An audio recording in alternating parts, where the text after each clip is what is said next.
দেখিয়েছে আমি রাজাকার বলার মতো রাজনৈতিক পরিষদ যারা তৈরি করেছে তাদের শেষ বাংলাদেশ ছাত্রলীগ দেখেই ছাড়বে। এর রাজনৈতিক জবাব বাংলাদেশ ছাত্রলীগ সুনিশ্চিত করার জন্য দায়বদ্ধ। আজকের মতো নেককারজনকভাবে যে কেউ বিন্দুমাত্র বাধা দেওয়ার চেষ্টা করে, আমরা আগেই বলে দিচ্ছি তার উপযুক্ত জবাব আজকের সহ যতগুলো তাদের প্রাপ্য সেই প্রাপ্য আমরা বুঝিয়ে দিব। বক্তব্যে চলমান কোটা আন্দোলনের সময় 2 শিক্ষার্থী নিহতের কথাও উল্লেখ করেন ম্যাথিউ মিলার। শেখ হাসিনার ধানমন্ডির বাসভবন সুদর্শন ঘেরাও করে। আসসালামু আলাইকুম, অদ্য খবরে আপনাদের সবাইকে স্বাগত।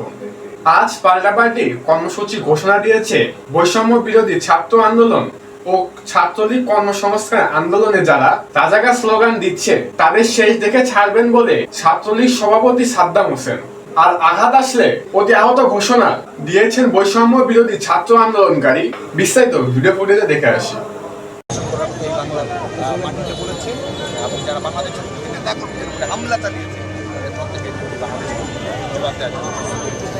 সেই কর্মসূচি কিন্তু তাদের সন্ত্রাসী হামলার কারণে ভণ্ডুল হয়েছে এবং তাদের আন্দোলন যে সুপার ফ্লপ হয়েছে এটিকে স্কিপ করার জন্য তারা নতুন একটি নাটক সাজিয়েছে। এটি ছাত্রলীগকে হামলাকারী বানানোর চেষ্টা করছে। ছাত্রলীগের 5 শতাধিক নেতাকর্মী আহত হয়েছে। ছাত্রলীগের 100 জন অধিক নেতাকর্মীর রুমগুলো আজকে ঢাকা বিশ্ববিদ্যালয়ের বিভিন্ন হলে কক্ষ কিন্তু ভাঙচুর করা হয়েছে। তারপরও কিন্তু বাংলাদেশ ছাত্রলীগ দায়িত্বশীলতার পরিচয় দিয়েছে, বিনয়ের পরিচয় দিয়েছে, ধৈর্যের পরিচয় দিয়েছে। তো আমরা মনে করি যে আজকে যে এই পরিস্থিতি তৈরি হলো, ঢাকা বিশ্ববিদ্যালয়ের মুক্তিযুদ্ধের চেতনার স্তম্ভ ঢাকা বিশ্ববিদ্যালয়ে যে রাজাকারদের পক্ষে সাফাই গাওয়ার মতো ঘটনা ঘটলো, মুক্তিযুদ্ধকে কটাক্ষ করার মতো ঘটনা ঘটলো এবং একটি যৌক্তিক আন্দোলনের স্পষ্ট সুরা হওয়ার পরেও এই আন্দোলনকে ভিন্ন খাতে প্রবাহিত হওয়ার যে বাস্তবতা তৈরি হলো, এর পুরো দায়ভার এই দায়িত্ব জ্ঞানহীন এই প্রফেশনাল আন্দোলনকারীকে বহন করবে। ভাই আগামীকালকে কর্মসূচি আগামীকালকে দুপুর 2টায় আজকে যে কর্মসূচি, আজকে সন্ত্রাসীদের হামলার কারণে আমাদের কর্মসূচি বন্ধ হয়েছে। আগামীকালকে 1:30টার দিকে আমাদের কর্মসূচি রাজু ভাস্করের পাঠানোর সমস্যা। আমরা সেটি দেখেছি তারা যে কৃত্রিম পরিস্থিতি তারা তৈরি করতে চেয়েছে, এটি কিন্তু আমরা দেখেছি এবং ছাত্রলীগের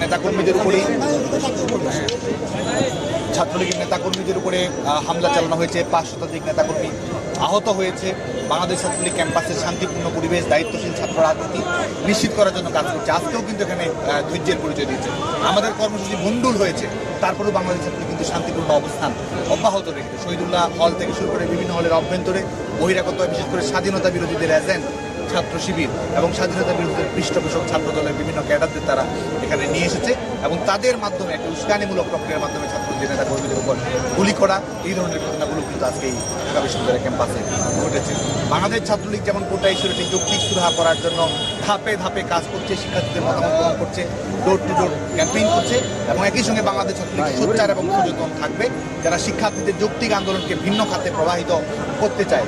এই আন্দোলনের একটি দাবি ইতিমধ্যে পূরণ হওয়ার পরেও যারা ভিন্ন খাতে আন্দোলনকে নিয়ে যেতে চায় এবং যারা রাজাকারদের রাজনীতি বাংলাদেশে পুনর্বাসন করতে চায়, যারা ঢাকা বিশ্ববিদ্যালয়ে, যেই ঢাকা বিশ্ববিদ্যালয়ের মুক্তিযুদ্ধের চেতনার স্তম্ভ, সেই ঢাকা বিশ্ববিদ্যালয়ে যারা এই রাজাকারদের পক্ষে সাফাই গিয়েছে তাদের এবং দেখুন একটি কোটা ইস্যুভিত্তিক আন্দোলনকে যারা আজকে আমি রাজাকার এই স্লোগান দিয়ে যারা জায়েজ করার চেষ্টা করে তাদের উদ্দেশ্য কখনোই শুভ হতে পারে বলে বাংলাদেশ পালন করতে পারেনি।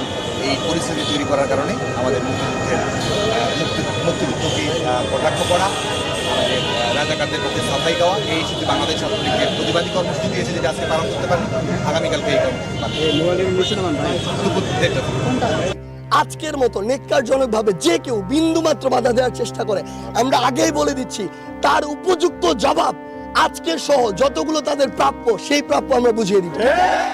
অপরদিকে কোটা বাতিলের দাবিতে ঢাকা ও ঢাকার বাইরে প্রধান সড়কে অবরোধ, বিক্ষোভ সমাবেশের কর্মসূচি পালন করে শিক্ষার্থীরা। এই ঘটনায় উদ্বেগ জানিয়েছে যুক্তরাষ্ট্র। সোমবার মার্কিন পররাষ্ট্র দপ্তরে নিয়মিত প্রেস ব্রিফিং এ এ বিষয়ে প্রশ্ন করা হয় মুখপাত্র ম্যাথিউ মিলারকে। সমভাবে তিনি বলেন, এই আন্দোলনের বিষয়ে অবগত আছে যুক্তরাষ্ট্র।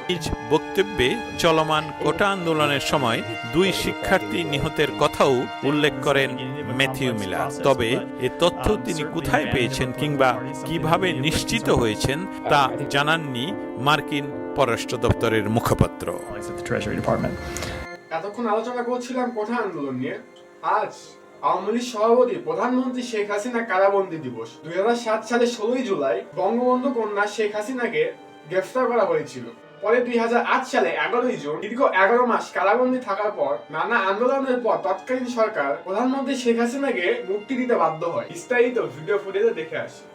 সেদিন ভোরে আইন শৃঙ্খলা বাহিনীর 2 সহস্রাধিক সদস্য সম্পূর্ণ বেআইনিভাবে বঙ্গবন্ধু কন্যা শেখ হাসিনার ধানমন্ডির বাসভবন সুধা সদন ঘেরাও করে। সকাল 7:30টার দিকে যৌথ বাহিনীর সদস্যরা তাকে সুধা সদন থেকে গ্রেফতার করে বের করে নিয়ে আসে এবং বন্দী অবস্থায় ঢাকার সিএমএম আদালতে হাজির করে। তবে আদালতের কার্যক্রম শুরু হওয়ার আগে শেখ হাসিনার জামিন নামঞ্জুর করেন মেট্রোপলিটন ম্যাজিস্ট্রেট। সেদিন বঙ্গবন্ধু কন্যা আদালতের গেটে দাঁড়িয়ে প্রায় 36 মিনিট বক্তৃতা করেন। অভিযোগ করেন সেই সময়কার সরকারের হীন রাজনৈতিক ষড়যন্ত্রে তাকে গ্রেফতার করা হয়েছে। গ্রেফতারের আগ মুহূর্তে একটি চিঠির মাধ্যমে জনগণ ও আওয়ামী লীগের নেতাকর্মীদের গণতন্ত্র রক্ষায় মনোবল না হারানোর আহ্বান জানান তিনি। শেখ হাসিনার নির্দেশে দেশবাসী ও দলীয় নেতাকর্মীরা প্রতিবাদ মুখর হয়ে ওঠে। শেখ হাসিনার মুক্তির দাবিতে ঢাকা মহানগর আওয়ামী লীগ 25 লাখ গণস্বাক্ষর সংগ্রহ করে তত্ত্বাবধায়ক সরকারের কাছে জমা দেয়। আওয়ামী লীগ ও সহযোগী সংগঠনের আন্দোলন ও শেখ হাসিনার দৃঢ় মনোভাবের এক পর্যায়ে 2008 সালের 11 জুন 11 মাস কারাভোগের পর মুক্তি পান বঙ্গবন্ধু কন্যা। মুক্তির পর দেশের গণতন্ত্র ও ভোটাধিকার ফেরানোর জন্য সংগ্রাম করেন শেখ হাসিনা। এরপর 2008 সালের নির্বাচনে আওয়ামী লীগ বিজয়ী হওয়ার পর থেকে টানা 4 মেয়াদে ক্ষমতায় আজকের প্রধানমন্ত্রী। আওয়ামী লীগ ও সহযোগী সংগঠনগুলো এই দিনটি শেখ হাসিনার কারাবন্দী দিবস হিসেবে পালন করে থাকে। তো ভিউয়ার্স, আপনাদের কাছে আমাদের এই খবরটি কেমন লাগলো তা আমাদেরকে কমেন্ট করে জানান। ভালো লাগলে অবশ্যই লাইক করে শেয়ার করুন এবং আমাদের চ্যানেলটিকে সাবস্ক্রাইব করুন। দেখা হচ্ছে পরবর্তী খবরে। সেই পর্যন্ত ভালো থাকুন, সুস্থ থাকুন।